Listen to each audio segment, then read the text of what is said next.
দেখতে পারতেছি যে হঠাৎ করে আওয়ামী লীগ মাঠে অবস্থান করেছে। তো এখন পুলিশ একজন পুলিশ সদস্য দেখতেছি আসলে কি বলতেছে। তো হঠাৎ নতুন রূপে আওয়ামী লীগ মাঠে আসলো। এখানে পুলিশের নিরাপত্তা দিতেছে পুলিশে। আপনারা সরাসরি দেখতে পারতেছেন যে আওয়ামী লীগ নতুন রূপে মাঠে নেমেছে। তো আসলে কি দাবি নিয়ে নেমেছে, কেন নেমেছে হঠাৎ করে? দর্শক বন্ধুরা, আপনারা দেখতেই পাচ্ছেন মধ্যরাতে, কিন্তু মধ্যরাতে আপনারা অনেকেই জানেন যে বাংলাদেশে আপনার নুরু পাগলা নামে যে মুসলমান ব্যক্তি, ওনার কবর খুঁড়ে ওনার লাশকে আপনার আগুন দিয়ে পোড়ানোর কারণে কিন্তু বর্তমান ঢাকার ভিতরে মধ্যরাতের ভিতরে আওয়ামী লীগ এবং ঢাকার বিশ্ববিদ্যালয়ের সাধারণ শিক্ষার্থীরা, ঢাবির সাধারণ শিক্ষার্থীরা সবাই একত্রে হয়ে কিন্তু মশাল মিছিলে কিন্তু নামছে।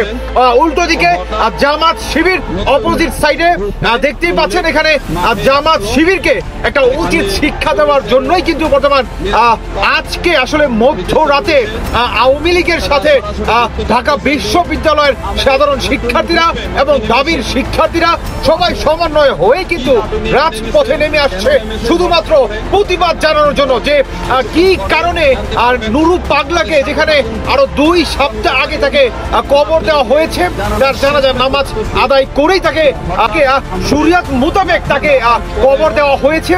সেই কবর খুঁড়ে কিন্তু জামাত শিবির তারা একত্র হয়ে কিন্তু তার লাশটা কিন্তু পুড়িয়ে ফেলে।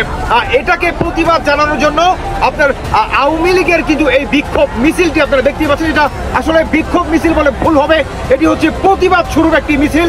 যে মিছিলের সাথে আপনার দলবিদ বা কে ফ্যাসিস্ট, কে স্বৈরাচার সব কিছু ভুলে কিন্তু যারাই নাকি সবচেয়ে মজার বিষয়, যারাই শেখ হাসিনা সরকারের পতনের জন্য আপনার ঢাকার রাজপথে নেমে আসছিল, এই ঠিক মধ্যরাতে কিন্তু পর্যন্ত আওয়ামী লীগের বিরুদ্ধে তারা মিছিল করছে। আজকে তারাই আওয়ামী লীগ নেতাকর্মীদের সাথে বা কাঁধে কাঁধ মিলিয়ে কিন্তু ঢাকার রাজপথে নেমে আসছে শুধুমাত্র জামাত শিবিরকে এই উচিত শিক্ষা দেওয়ার জন্য। দর্শক বন্ধুরা, আপনারা দেখতে পাচ্ছেন এখানে জামাত শিবির আর আওয়ামী লীগ এবং সাধারণ শিক্ষার্থীদের তারা কিন্তু আসলে পাল্টাপাল্টি একটা ধাওয়া, প্রতি ধাওয়া কিন্তু চলমান। দর্শক দেখতে পাচ্ছেন জামাত শিবির কিন্তু পালিয়ে যাচ্ছে পেট্রোল পাম্পের পিছন দিয়ে। উল্টো থেকে সাধারণ শিক্ষার্থীরা কিন্তু ইট পাটকেল পর্যন্ত তাদেরকে নিক্ষেপ করে মারা শুরু করেছে।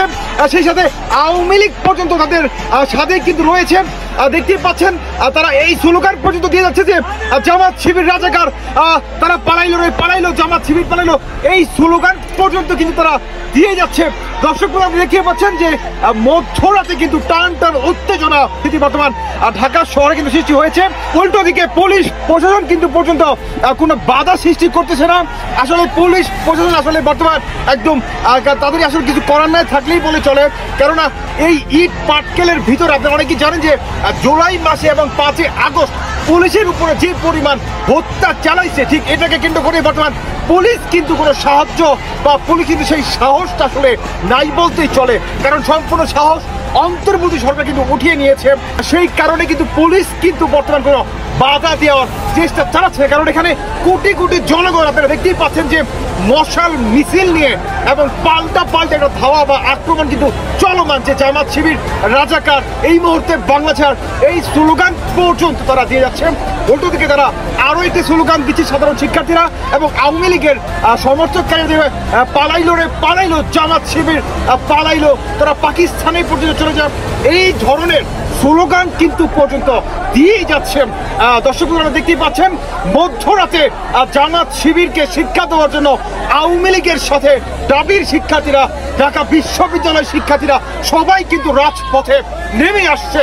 এখানে ভিন্ন ধরনের একটা কিন্তু ঘটনা ঘটেও যেতে পারে যে ডক্টর ইউনূসের মধ্যরাতে তারা কিন্তু এই স্লোগান পর্যন্ত দিয়ে যাচ্ছে যে মধ্যরাতেই জামাত শিবিরকে বা জামায়াতে ইসলামকে যদি আমিরকে যদি গ্রেফতার করা না হয় তাহলে ডক্টর ইউনূসের যমুনাকে পর্যন্ত ঘেরাও করবে। তারা কিন্তু নিজ বাসায় পর্যন্ত ফিরে যাবে না।